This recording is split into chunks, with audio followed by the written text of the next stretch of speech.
Have you been chasing that moment when you'll finally feel enough? A better job, a better body, a little more recognition, and maybe then the feeling will settle. But it never does, because the reason you don't feel enough isn't that you're missing something, it's that comparison which is quietly destroying you. Life today moves in pictures. You open your eyes and before you even breathe, you're shown 1,000 lives that are not yours.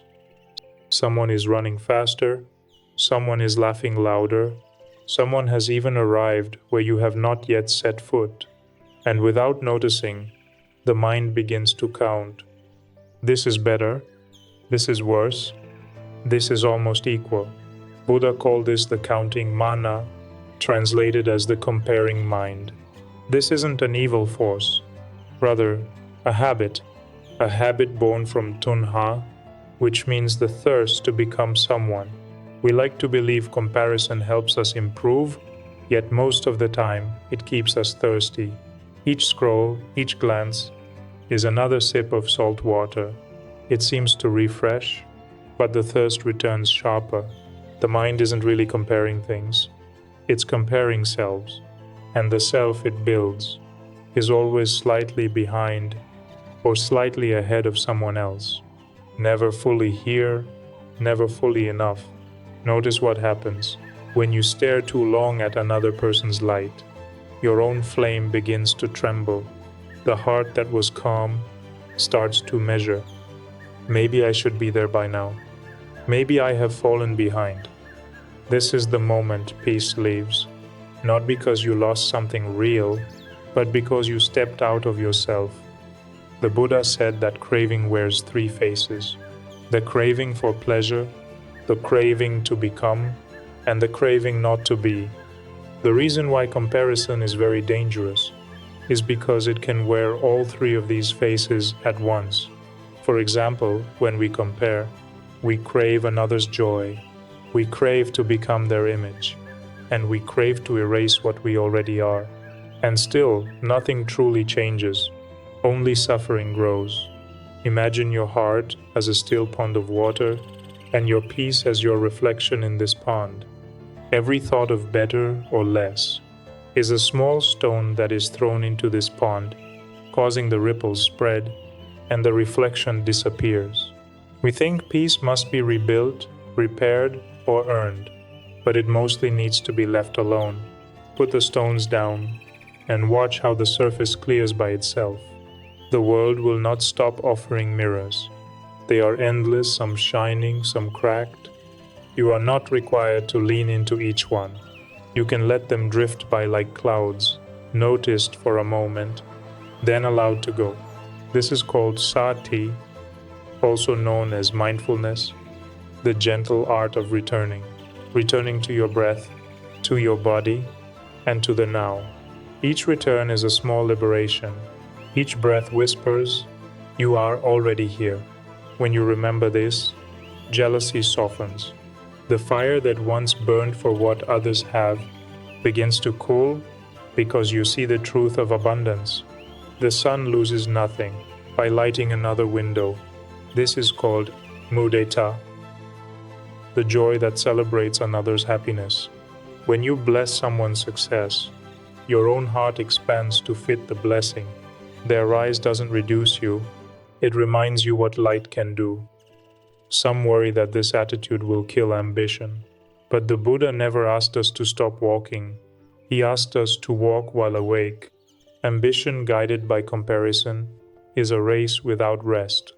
Ambition guided by truth moves like a river, steady and carving stone by patience.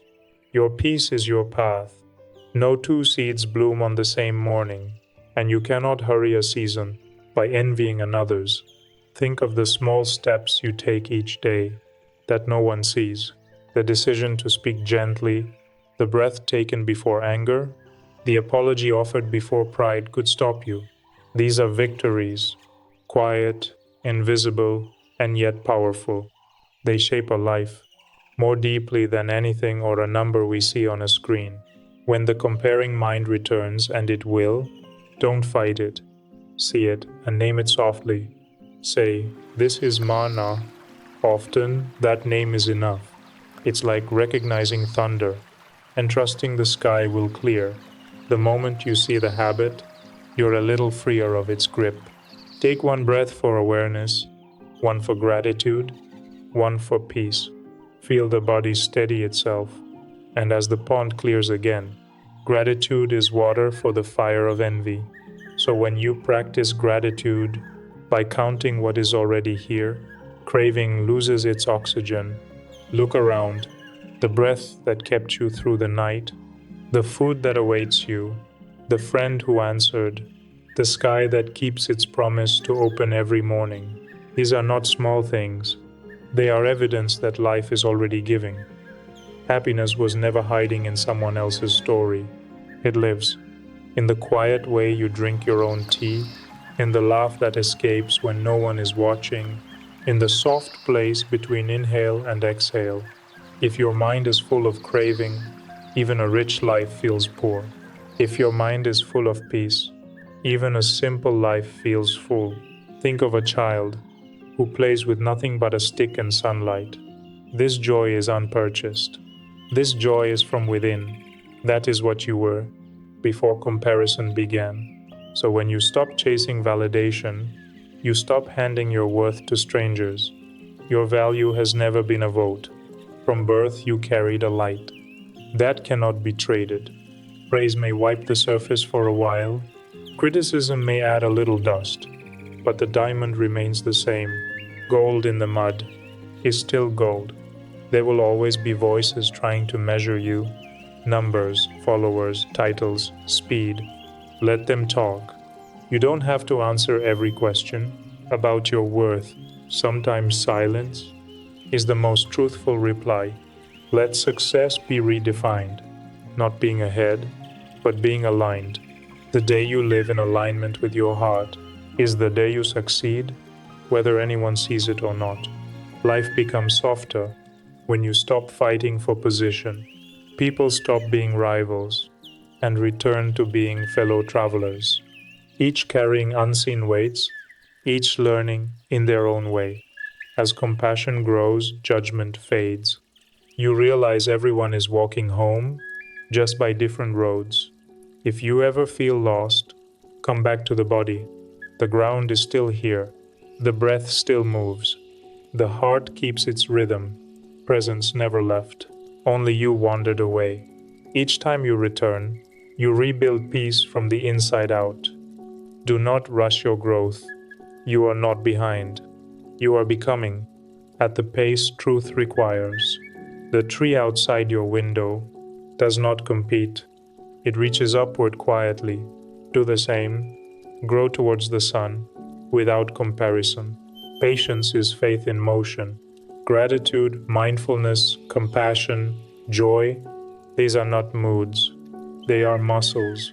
The more you practice them, the stronger they hold you.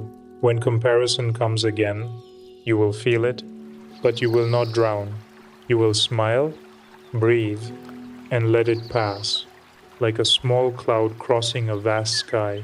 In the end, the work is simple. See clearly, crave less, rejoice often, return again and again to this breath, this body, this step. Let others shine and call it proof that light exists.